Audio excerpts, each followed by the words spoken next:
Teammates, we are back once again. If this is your first time listening to the Move Swiftly podcast, welcome to the show. Welcome to the number one show on innovative teamwork. It's been the number one show on innovative teamwork for close to a year now. So, it's no plans on stopping anytime soon. And the guest I have on today is a large part of the reason why it's the number one show on innovative teamwork. It was just about a week ago, about 2 weeks ago, I'm going to Duffy's like I usually do, go watch some basketball. And again, guy sits right next to me, and we end up having a great conversation. It turns out he was actually a referee in the hockey at the pro level in the hockey leagues, and we ended up talking and just had a great connection. So with all that being said, I don't want to make the intro too long, Mark, because I can. But with all that being said, Mark Messier, right? That's correct. Welcome to the Moose Worthy podcast. How you doing today, man? I'm doing great, Aswan, and thank you for having me as your guest today.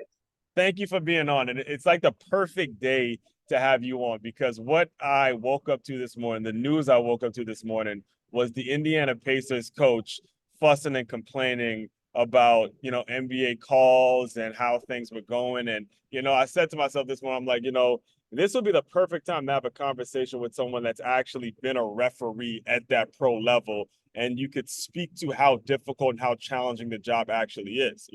When it comes to what we're seeing with the Indiana Pacers. Now, I didn't get a chance to watch the game, so I can't speak to you in terms of what happened. But what I can say, it just kind of is a bad look because of how much they're blaming the officials and how much it comes off as blaming the officials for the reason that they lost. So with all that, I'd love to hear your story about how you got into the game. What got you into being an official? And that's not something you don't meet pro officials every single day. So, what's your background like, and how did you end up actually being at the NHL, like being at that level and officiating?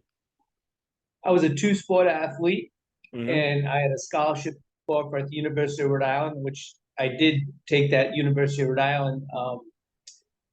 I took that scholarship to go there because I was also a hockey guy and a pretty good, decent hockey player that had an opportunity to play junior hockey in Canada. Right. And, not having a family with a bunch of college graduates, I said, let me go to college to get my education. Right.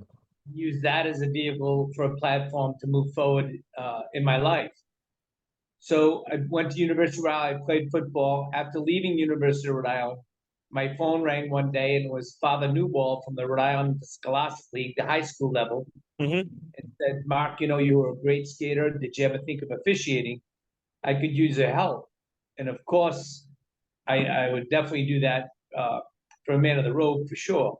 Right. So it happened by accident. And then I was working some tournaments and I was noticed at the national level. And I got involved in the USA Hockey Four-Step program.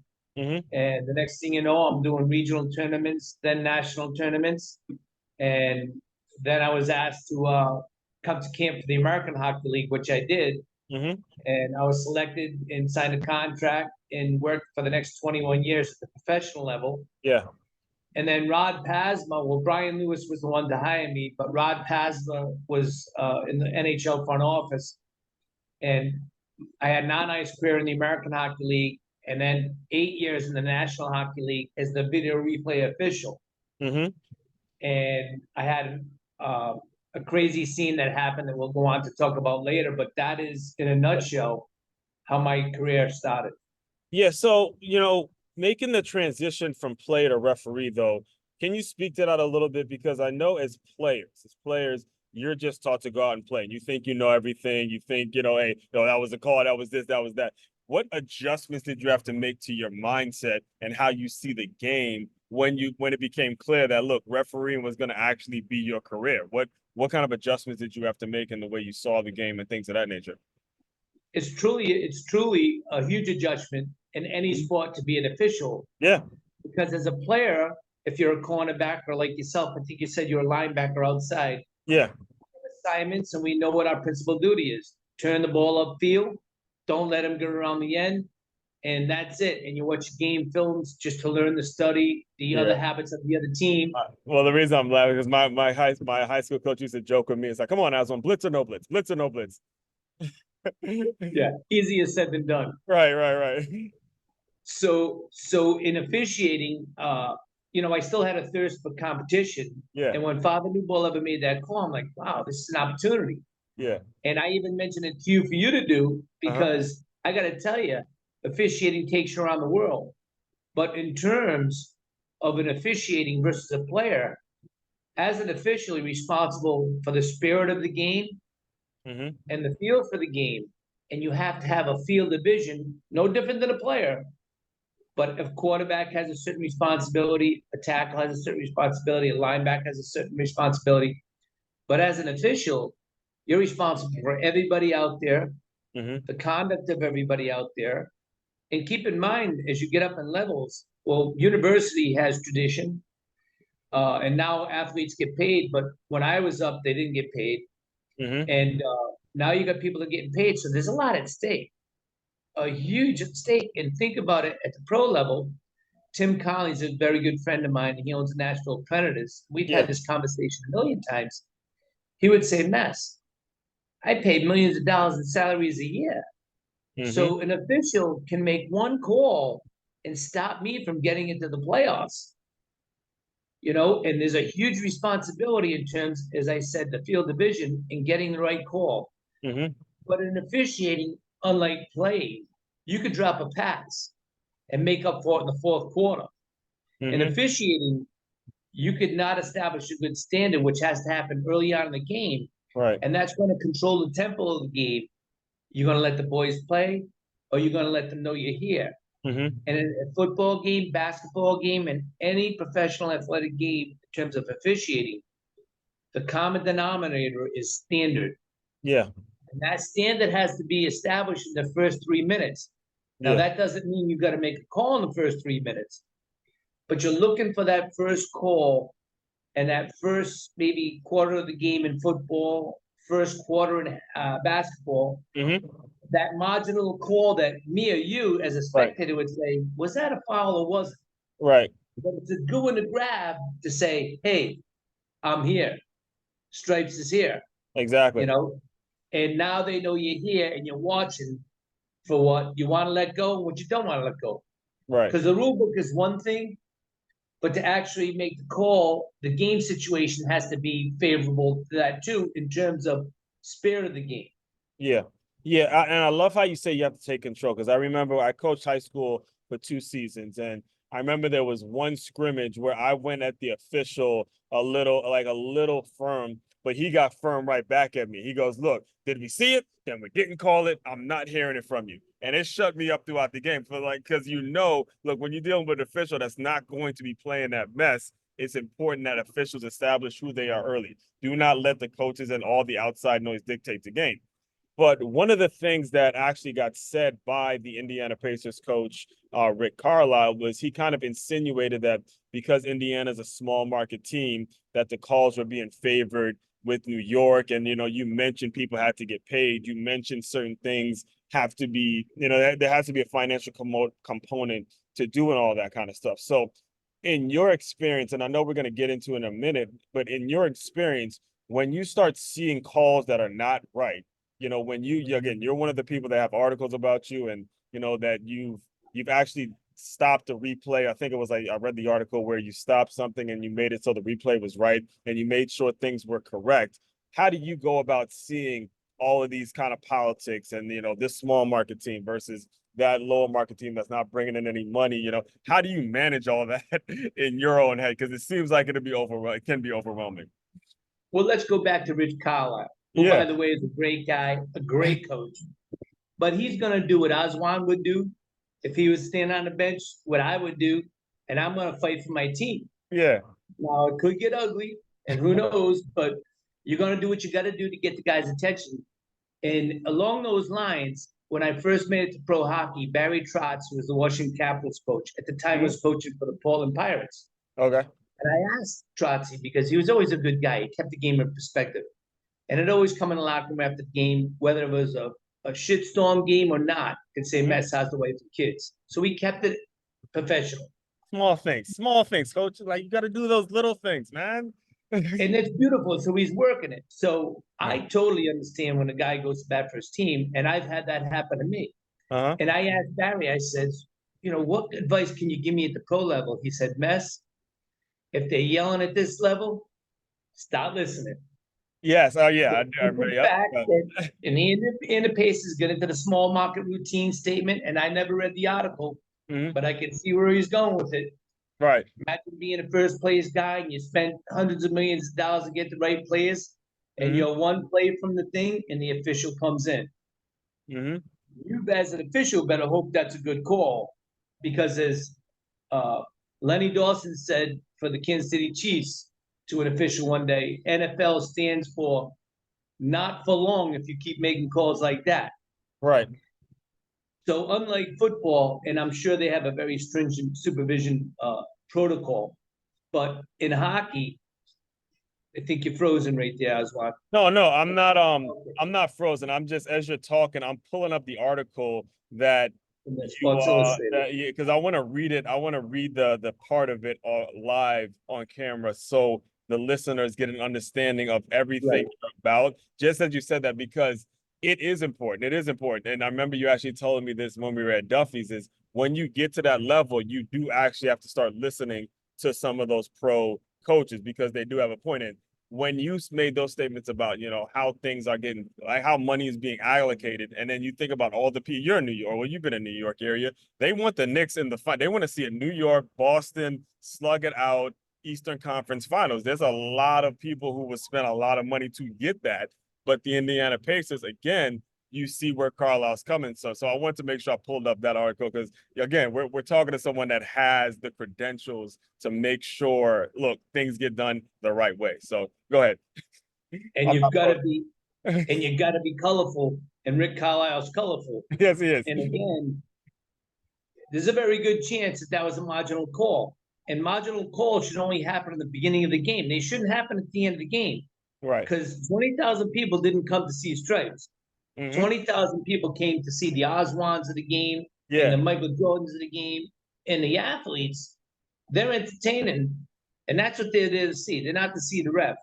Right. So again, at that high level, you have to establish a standard early on in the game. And if you don't, you're going to end up with a bad situation at the end of the game. But you sow what you reap. So Right. you just got to hang in there and follow through to the end. But you got to be fair. And that's why they have black and white. And that's why judges wear black, Hmm. because you have to remain neutral. Right. And you got to also know that there's the rule book that has rules. But I'll give you a for instance in hockey. Hmm. Uh, It was during 1993 to 98, and Ralph Backstrom asked me to work the Roller Hockey International. It's a summer league for ex-pros and guys who didn't make it to the bigs and they needed one more look-see. Hmm. So I did it for them. And Steve Martinson, we're up in Minnesota, and fighting in the rule book is an automatic whistle. And you stop it, you break up the fight, and then you move on. Right. But in this particular instance, there was 21 seconds left on the clock, and the opposing team was going down his goalie on a 3-on-2. And out of the corner of my eye, I see him touch his goon, Hmm. to jump over and clothesline a guy and start beating him up. So Yeah. now he's screaming, Mess, Mess, blow the whistle. Hmm. And I didn't. I let the play finish, and then I blew the whistle. And I came back to the bench. I said, Steve, what do you got? He goes, Mess, you know the rule book, and you know it's an automatic whistle. I says, and you're right, but there's also a feel for the game. Yeah. So now we'd say, just put yourself in the other coach's shoes. Let's say, Steve, that's happening to you. And it's 21 seconds, and you pop a goal and you win the game if I let the play finish. But I blow the whistle for fighting that was Right. happening 100 feet away, Right. almost like that football game this last playoffs in the NFL, Yep. when they call that penalty for the guy standing up.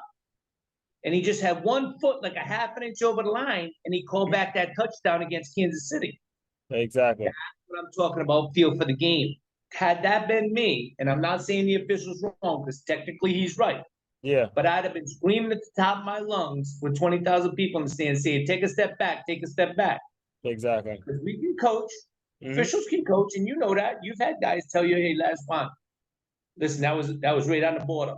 So now you know where to gauge yourself and where to go. Exactly. And that communication throughout the contest. Exactly. And the major thing is communication. But I remember you told me that back when we were at Duffy's, but I didn't realize that it was a situation where these players had their last shot. It was a summer league where the opportunity for them to get seen, and you had blown their opportunity on a, just a call that really didn't mean much.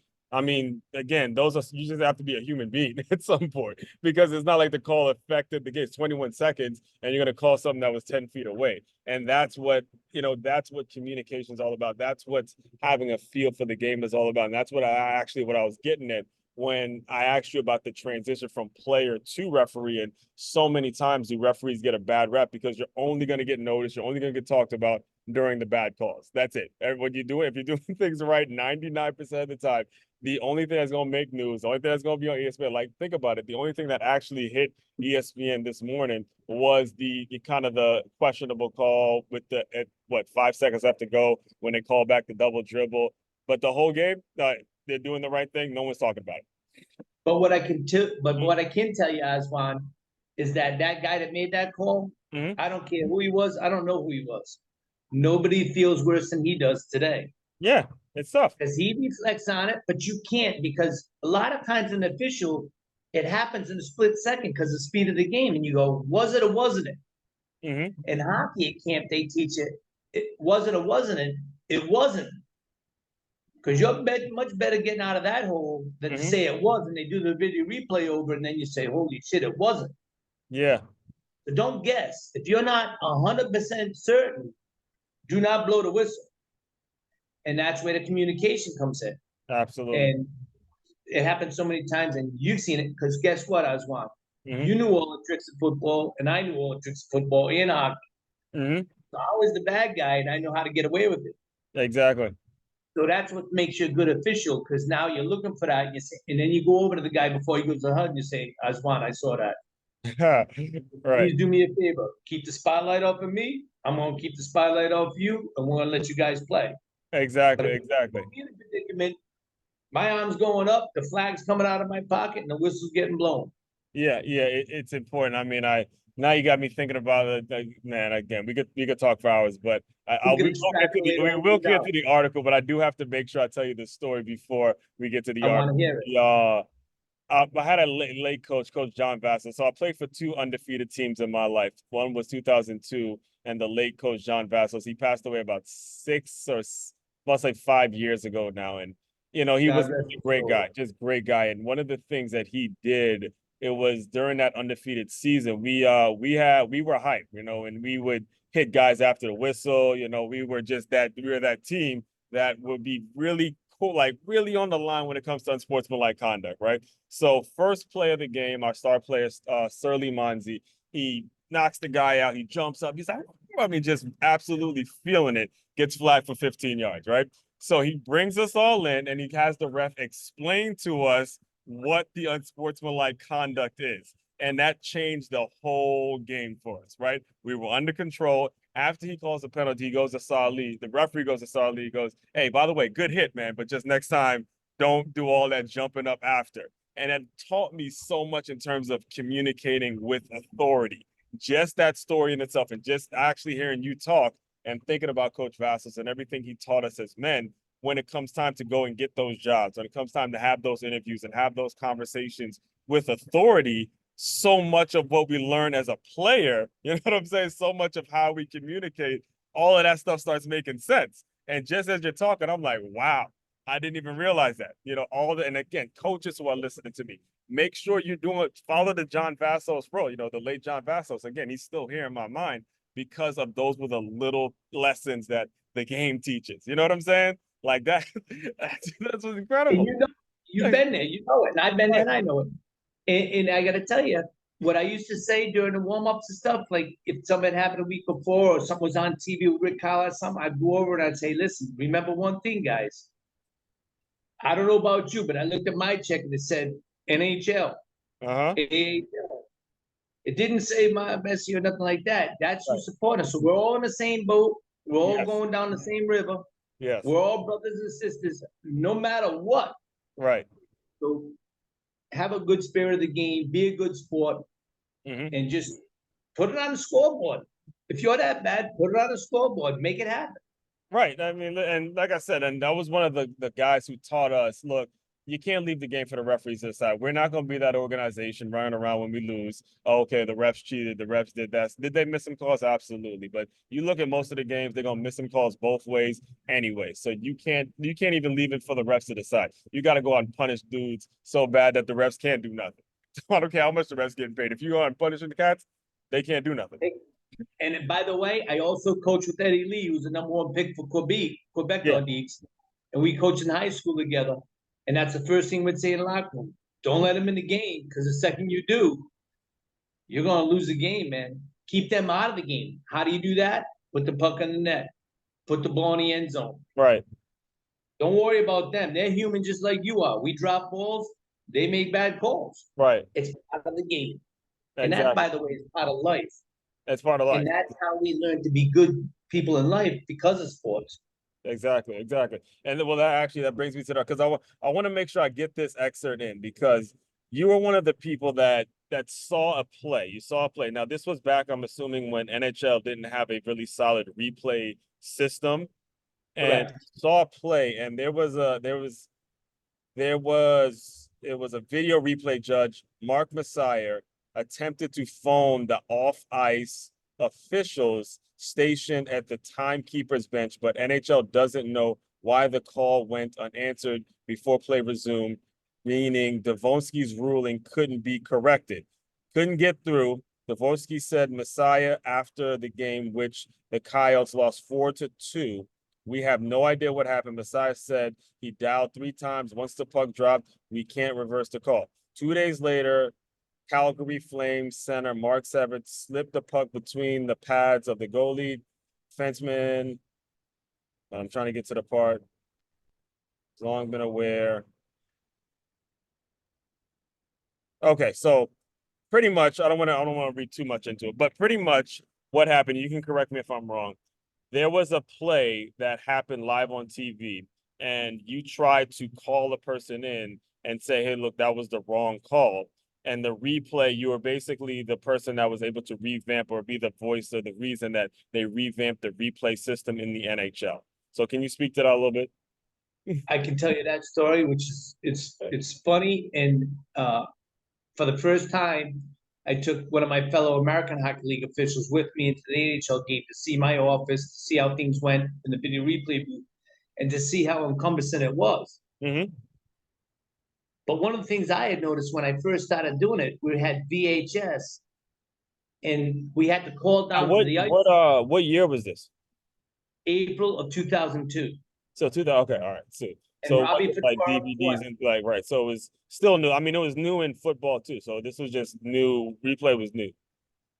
So football, you have big stoppages between plays. Hockey, you could go 2-3 minutes without a stoppage. Without stoppage, So if right? that I guy got you. don't pick up the phone, Right, play goes on. Once that puck drops, you can't give him the goal. right. So I see it's a goal. I call down to the ice surface 3 different times. They don't pick up the phone, because remember now, in hockey, you got all the glass, you got 20,000 people. People are right on top of you. Mm-hmm. The guy in the video replay booth, not in the video replay booth, but on the ice surface, is an older gentleman that volunteers and just get 2 tickets to the game. So they get involved in the game. We're the professionals up top. So one of the things that happened was he didn't hear the phone ringing because of the fans going crazy. When it calmed down, I finally got through, and I said, at the next stoppage, have Paul Daborsky come over to the phone. Mm-hmm. 2 minutes and 13 seconds later, Daborsky picks up the phone. He goes, what do you got, Mess? I says, you ain't gonna believe this, brother. He goes, what? I said, the captain for Phoenix scored 2 minutes and 13 seconds ago. Now, keep in mind, when a goal is scored in hockey, everyone raises their stick. Nobody on that ice raised their stick. Mm-hmm. The player who shot it, the whole team, none of the coaches, none of the officials, but I saw it. Right. So that's what I was trying to get down, but I couldn't because of the noise. Right. So I'm on the way home, Oswan. The phone rings. Jack picks it up because I'm driving. He holds it against his chest. He goes, that's Jack Gregory from the NHL. I said, give me the phone. Mm-hmm. He goes, Mess, what happened in Boston tonight? Mm-hmm. I go, you want the truth or do you want me to blow smoke? He goes, I want the truth. Right. I said, the video replay system we got to fix. He goes, what do you mean? I says, the standing operating procedure says you look at the play 3 times, and then you call down on the ice surface, you give the thumbs up. In reality, the most you could see is 1.5. So I never had a chance because they never called down. When I called down, they didn't answer the phone, so I couldn't even communicate Right. because they heard the noise. So what they did on my phone call conversation with Jim Gregory the very next day, they went through all 30 cities based on my testimony. And instead of the phone ringing, they had a strobe light on the phone. So even if the crowd's going crazy, you light up like a Christmas tree. Right. When I make a call now in the new system, and they went from VHS to DVR. Right. So out of difficulties grow miracles, just like in life. Yeah. That tough situation ended up changing the whole system for 30 cities, and now we're ironclad in terms of video replay. That's I mean, listen, that is great because it's very rare that people get a chance to understand how these things get put together. To the common consumer, to the viewer, they're like, look, it works, it doesn't work. But when it comes to building things that last, and again, one of the messages that I try to convey on the show every single day is you got to play the long game, man. And if you want to play the long game, there's people that you have to have in place that are doing this from the goodness of their heart. If I'm not mistaken, what would have happened if you didn't call? Like, would you have lost? Like, you saw something wrong, you reacted to it, and now the whole system has changed. And that is something like, I, as a so, person, couldn't go on fibbing yeah, no more. I right, had to, and I told Jim, I said, Jim, I don't mind doing this game. I would doing this job. I would do it for free. yeah, Like anyone in the room would say, you want to work the game tonight in the NHL? Everyone would raise their hand for free. right, But we have to remember now, you got a certain responsibility because think about it now versus when I first started, it's $1 billion industry. So mm-hmm, people's careers, everything is based on their performance. mm-hmm, And the last thing we want to do as an official is ruin that. The reason why? It's paying me to have a good living. mm-hmm, It's paying the players to have a good living. We're back to the boat in the same river, going down the same stream. So we all have that common bond. right, And that's why you got to be good. right, In hockey, there's 22 spots that you dress on a team. And in mm-hmm, football, I think there's 47 to 50. right, And anyone would do anything to have that uniform on. So that responsibility ultimately comes back to the official and the sportsmanship and the way you control the game. mm-hmm, And like I said before, that official, and even Ricky Carlisle the next day, wish he would have had better words, but right, it's the battle. And right, I tell you what, not only am I going to fight my team, you may have to eject me out of the game right. because I want to wake up my team if that's what I got to do to get them going. Because we shouldn't be in that situation anyways. Let's win the game and keep the officials out of it. Right now, you're obviously someone that has dedicated a lot of time to his career, and one of the things that we actually did kind of speak about when we were in Duffy's is, your family, how you find balance, and I believe you left refereeing, and you open your own pubs, and you met a lot of great people and things of that nature. Can you speak to a little bit about how things were once you retired and what got you to Palm Beach? Because it really is a lot of touching stories in terms of just good people, good people that you were able to run across just at a bar, just opening. And I'm not sure what the relationship is with your boys now, but I'm sure they're very proud of you. I'm sure they're seeing everything you've done, everything that you probably might have missed out on back then. It's probably making sense to them now because we as men, we don't know, we don't know what our daddies actually go through as men. We're that gender, and I know a lot of ladies gonna hate me saying this, but we there's always kind of a double standard when it comes to us men. We have to provide something. We have to provide something as men to be accepted. There's an agenda. Like that guy has X amount of this. Woman is going to be accepted in certain ways, but for us, we're one of the few genders in which there has to be some sort of an agenda when it comes to how we work with people, if you get what I'm saying. And only a man can understand these things. Only a man can actually understand what I'm saying. So let's speak to that a little bit. I like you as one Mm-hmm. was exposed to a lot of great mentors, our Mm-hmm. ex-coaches, successful people in the community. And then as we get older, we realize the importance of the platform that we can get from having this kind of exposure Yeah. and to learn and to teach us that sports is life. Yeah. hard work and discipline. When life gets harder, we got to be harder Mm-hmm. to be successful. And through that experience, we can reach down to the younger generation and make it and teach them, the future leaders of this country, on what we had been through and what they need to do to carry on. Mm-hmm. And it's about finding mentors, finding positive people, positivity. Don't look at the glasses half empty, look at the glasses half full. Mm-hmm. Work hard. I mean, the old saying goes, kids in sports stay out of courts. But the responsibility we have when we become successful is to reach back and pull the next guy forward and Yes. pay it forward. And that's what I learned through the exposure. Wayne Gretzky's dad, Walter Gretzky, always made this statement: nobody's bigger than the game. And that can be used in life as well. Yes.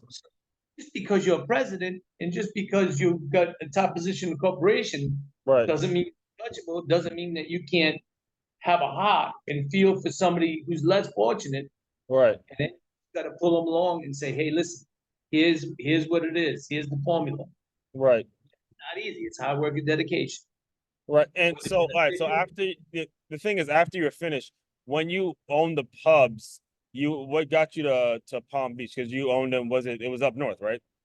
Yeah, Right. I was a friend with a pub with 7 different pubs Mm-hmm. and ran those. And then in 2013, a wonderful man walked into the pub. His name was Howard T. Thalen, first in his class at Yale, Mm-hmm. and talked about our lives. He was a physicist, first in his class at Yale. He was summoned to the White House during the Cuban Missile Crisis. And it Mm-hmm. was ironic how my career and his career put us at the same spot. Mm-hmm. He taught me about the reason we're on this planet. And there's only one reason, and it's to pay it forward. But he was very successful at Yale. He was starting offensive tackle and defensive tackle. Mm-hmm. And Army came into the Yale Bowl, ranked 3rd in the country. Calvin Hill was a running back. Mm-hmm. Yale, Yeah, I think I remember that year. fumble on the end But zone. yeah. And he told me it's all reflective because whether you're a player, a coach, I think we all have to take our success and use it as a platform to lead and to lead the youth of this world to make it a better place. Mm-hmm. And you can use sports as a vehicle to I know you got your education for free, and I did. Mm-hmm. Don't say, "Whoa, me," because I'm poor and I can't do things. And by the way, we were very poor. 7 people in a 1,000 square foot home with 1 bathroom. I was the baby. I don't even have to tell you how many times I had to go outside. Yeah. But I learned survival. Yeah. Actually, well, I don't mean to cut you off, but the story you told me at Duffy's is how you moved and then somebody took your food and you learned not to do that again. My brothers but I went Yeah. down to clean up because my dad was disciplinarian. I'd come up, my food would be gone. Right. So you always have to be 3 steps ahead of the pack, and I Yeah. think sports lends that to us, as you well know, Aswan. Uh-huh. And you, as an educator today, I mean, we're changing lives every single day, and that's what we have to continue doing through these vehicles, through a podcast, Yeah. to educate, to teaching people the spirit of the game. It's not about the rules. It's not about a guy. Like one time, I'll never forget Stevie Martinson. He used to go crazy. I said, Stevie, I saw him in a pub later on. I said, Stevie, let me guess. I was in a mirror shaving this morning. I said, what can I do today? I know what I'm going to do. I'm going to fly to Minnesota and ruin his team. Hmm. Of course, I wasn't thinking that. But sometimes these coaches, when they get so engulfed in the game, they think that that's what we do. Right. Nobody feels worse. But listen, I didn't throw the interception. I didn't not make the call. I mean, but they got to have somewhere to hang their hat. So, of course, the official's the easiest guy to hand it to. We're the only guys making thousands of dollars when the players are making millions of dollars. But the Right. responsibility and the outcome affects millions of dollars. Mm-hmm. So it's a lot of pressure. So you just got to be firm, fair, and consistent. Absolutely. And it's easy. So I do want to make sure I'm very respectful of your time because I know we could talk for hours. Can you please? There's a couple of businesses that you're involved with now. Now would be a great opportunity to talk about that as well. So I'll go ahead and tee Okay, up. as an athlete, I do a lot of research, and as you know, our bodies are beat up. So Mhm. our recovery time, and now I still stay in shape. I try and do 20 miles a week running like you. Mm-hmm. And recovery, I'm involved with this company called Evolve, and it's hydrogenated ion water. Now, when I first got introduced to the study and I read all the studies, there were a couple other companies I was involved with, Aqua Health.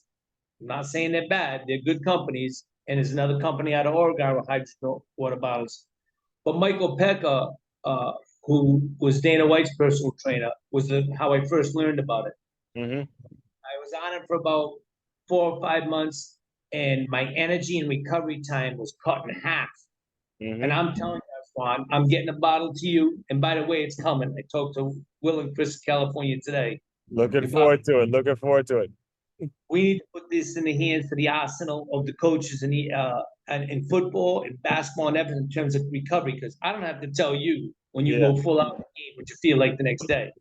And even exactly. in halves and stuff with suck on oranges and stuff, 8 ounces of hydrogenated ion water, it'll put a glide in your stride like you ain't never felt before.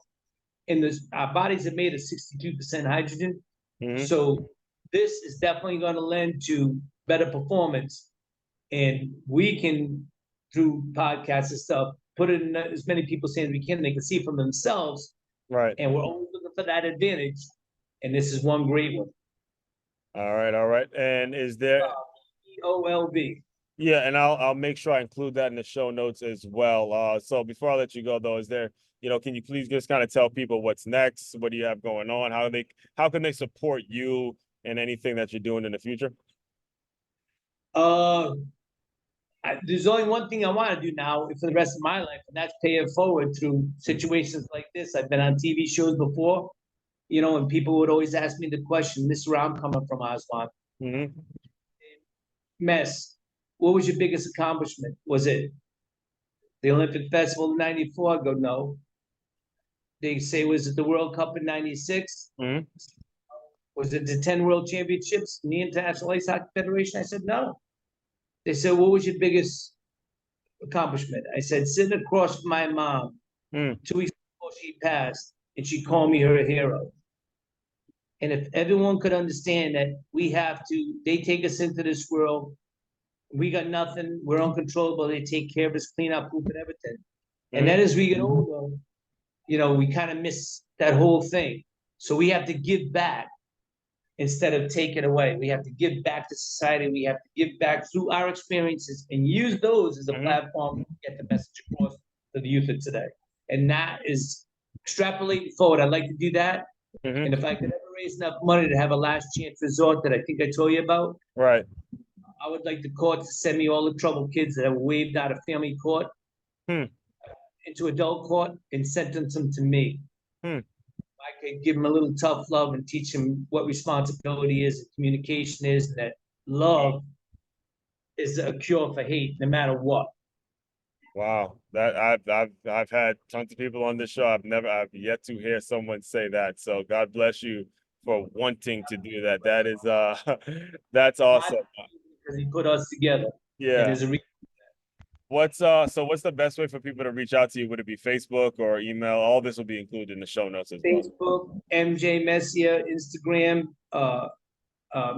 Messier 25, and MS 12 at Mhm. AOL.com if they want to reach out. If they're going through a hard time or anything, I'm there for you, whether it's 2 o'clock in the afternoon or 2 in the morning.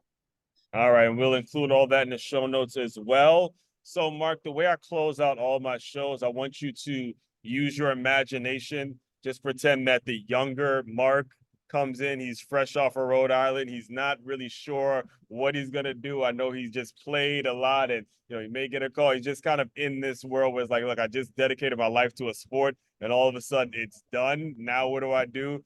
Let's pretend he's back in here. He's in here. You say to that young man what, and we'll officially close with that. Pay it forward. That's the only reason we walk this planet. And use your experiences to pay it forward. And paying it forward doesn't have to be with money. Mm-hmm. Smile. Really quickly, Aswan. I read a beautiful thing today and I posted on my Facebook page.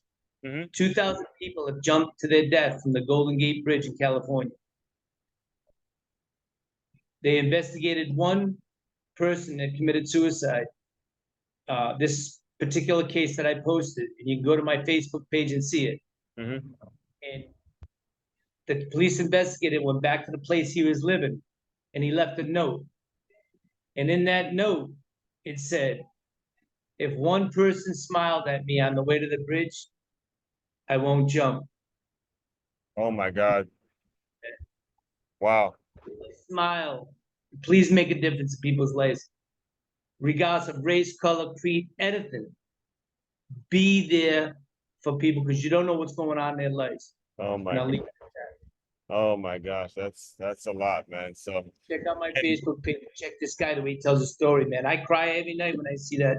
yeah. I love Listen. that stories because it's guys like you and me Yeah. who are in the trenches, and Mm-hmm. now it's successful. And we can pay it forward.